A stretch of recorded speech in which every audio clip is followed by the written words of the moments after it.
Family gatherings usually mean laughter, shared memories, and stories that make us feel closer. But what happens when those memories start to blur? When the people we thought we knew seem to fade, leaving us with only shadows and questions? This is the story of Uncle Matt, the family member we all remember, but can never quite find. It all started out innocent enough. A joke, a hazy memory, a face none of us could fully place. But the more we dug, the stranger things got. Soon, it wasn't just a question of who Uncle Matt was. It was whether he'd ever even been real. My family and I have been going through a very strange experience over the last couple of months. It's hard to even put into words or explain what is going on. I guess I can just start off from where it all started to feel off. A few months back, my family had a big get-together. My parents both have 2 siblings. They all got married and had some kids. Well, all of them except Uncle Matt. He never got married or had kids. That means I have 10 cousins. My aunts and uncles all live within 2 hours of us, so we've all grown up together. That being said, we don't normally have all my aunts and uncles in a house at once. This was a rare occasion to have a family meal when they were all free. I will not be naming every single family member in this post because that seems like a lot of information, and honestly, you've already gotten more information about my family than you ever wanted. But I promise this context is important. Okay, enough with my babbling. Let's talk about what happened that weird night. My parents and I went over to my Aunt Margot and Uncle Ken's house for a barbecue in the backyard. The backyard felt loud and chaotic. I tried to stay out of the way and get the night over with. I was honestly just there for the free food. We were all sitting down at a big table outside. I was so focused on making sure none of the napkins went flying in the wind, I wasn't listening to the conversation. My Aunt Margot came over to the table with a plate of really burnt hot dogs. My mom immediately started to laugh at the sight of them. Is burning food genetic or something? How on earth do you guys always do that to food? The Jensens need to leave the cooking to the Millers, my mom said with a sarcastic giggle. Uncle Ken looked at her confused. What are you on about, Liz? Uncle Ken snapped back. I mean, Margot burnt the hot dogs and Matt always burns food when he cooks. Remember, we had to ban him for months from cooking because we had to order takeout like 3 times in a row. Everyone at the table laughed, recalling their memories. Sighs of recollection bounced back and forth from person to person when my dad spoke up in Aunt Margot's defense. Honey, what are you talking about? Matt is your brother. I really shouldn't have to remind you of that. My mom rolled her eyes in response to my dad. I spoke up because I was suddenly confused about which side of the family Uncle Matt was actually on. You would think I would naturally just know that, but all my aunts and uncles act like siblings and call each other their siblings. My grandparents often refer to their sons/daughter-in-laws as just their kids, so it isn't something I always think about. Wait, I'm confused. Whose side is Uncle Matt on? What is the joke? I don't get it, I asked, but was only met with a laugh from all the parents at the table. I finally got an answer from my mom following the silence of the joke that somehow went over my head. Don't be silly, baby. Matt is your dad's brother. As the words left her mouth, half the table looked confused. Liz, what are you talking about? He is on your side. He is a Miller, my Aunt Margot said as she scraped off the burnt edges of her hot dog. Okay, now I'm with Amanda. I don't get the joke, my mom said while looking at me with narrow, inquisitive eyes and then at the rest of the group. Wait. Everyone slow down, Aunt June said, speaking up for probably the first time in the night. This is dumb. Matt is not Liz and I's brother. He has to be on the Jensen side of the family. I sat at the table watching my family in silence. Their eyes darted back and forth. They stopped laughing and were all just scratching their heads. After a few minutes, my mom got out her phone. She found an old family photo from when she was a kid. In the photo were her, my grandparents, my Uncle Paul, and my Aunt June. Nothing out of the ordinary. After looking at the picture, Aunt Margot got out her phone and looked for an old childhood photo.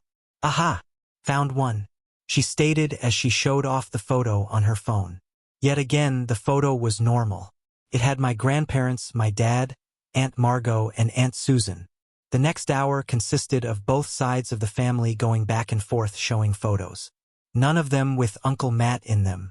I had a few of my cousins there, but they all lost interest once they ate. I, on the other hand, couldn't be pulled away.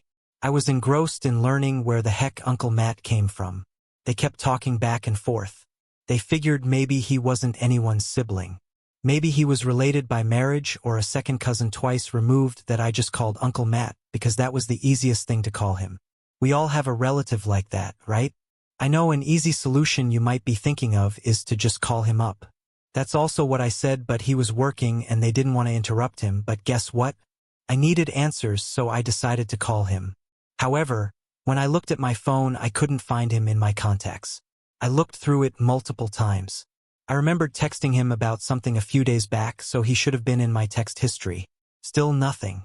After being weirded out by his contact being gone, I mentioned out loud that someone should call him, regardless of him being at work.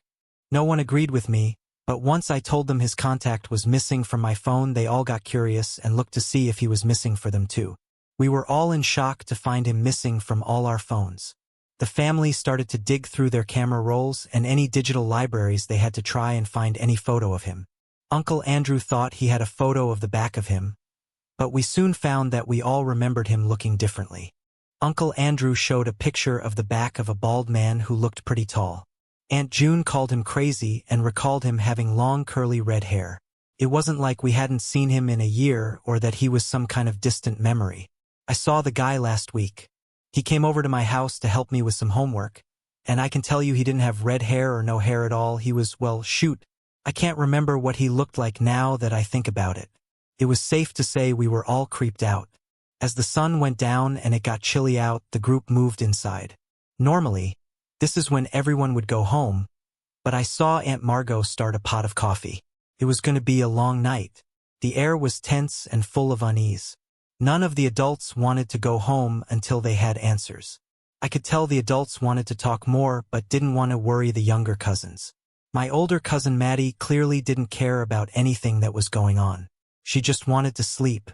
We convinced her to take my 3 young cousins into the basement so they could all get some sleep. But not me, I was invested. Uncle Matt and I are close. We see each other all the time.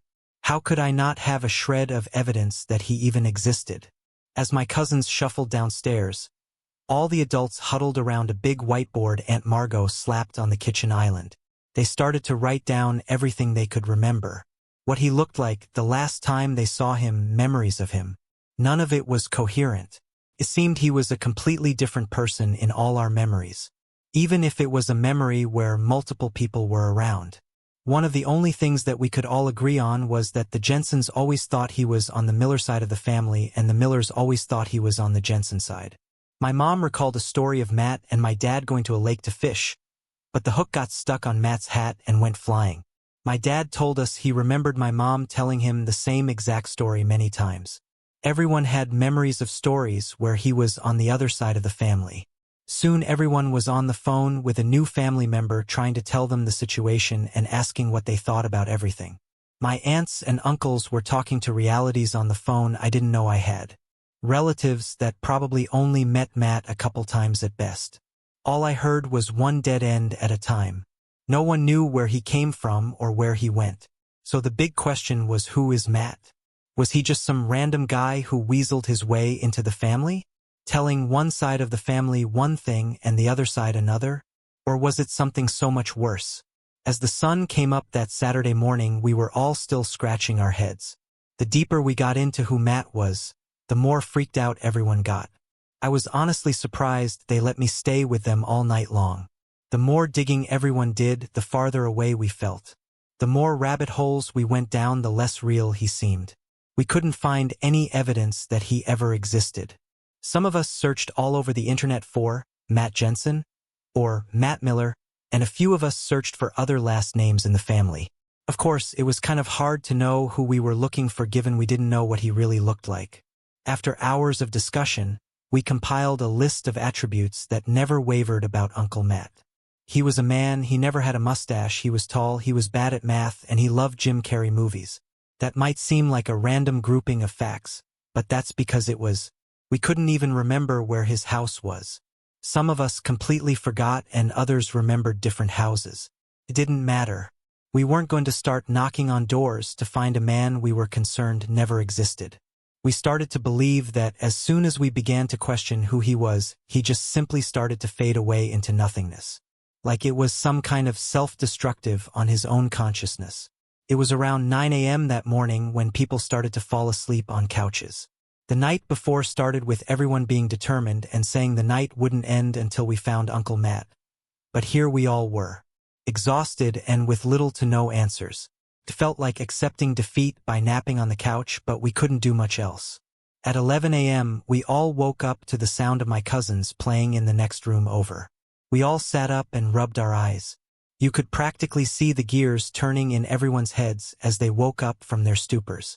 I could tell when they realized their memories actually happened and it wasn't just a weird fever dream. My Aunt Margot stumbled to the kitchen while yawning and started to dig in the pantry for something substantial the kids could all eat. It was clear they had already raided the cookie stash. As the adults had a quiet conversation, we heard something come from my cousin Cass that made us freeze. "Yeah.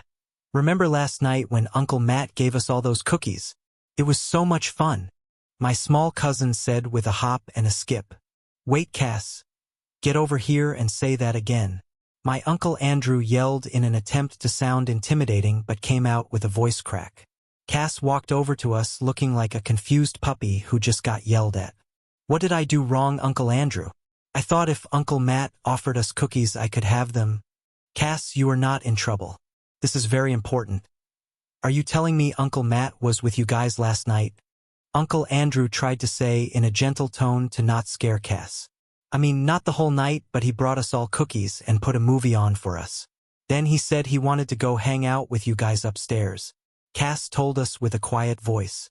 Everyone started to frantically look around the room, looking for any evidence of him being there last night. We quickly asked the rest of the cousins if they saw Matt, and some kids did and some didn't. I noticed something when I started to count the objects in the room. There were 10 adults and me upstairs last night. So, there should have been 11 people in total, but I saw 12 plates out with the leftover crumbs from our late-night pizza, 12 spots laid out for sleeping in the living room, and 12 mugs or cups of coffee. He was here last night. As I mentioned what I found, my dad said he remembered seeing him last night. He said Matt brought him some water. Uncle Paul said he saw him go to the bathroom but couldn't remember him coming out. They mentioned how it felt like it never actually happened, but he managed to place the memory in them after the fact. How else would they see Uncle Matt right in front of them and not realize what was happening? I had a strange feeling that started to bubble up. I felt uneasy and restless. "Wait, something is off here," I said loudly to the room. "Everyone line up on the wall. I want to try something." For a second, they all looked at me confused. They normally wouldn't let me boss them around like that, but they were desperate and tired.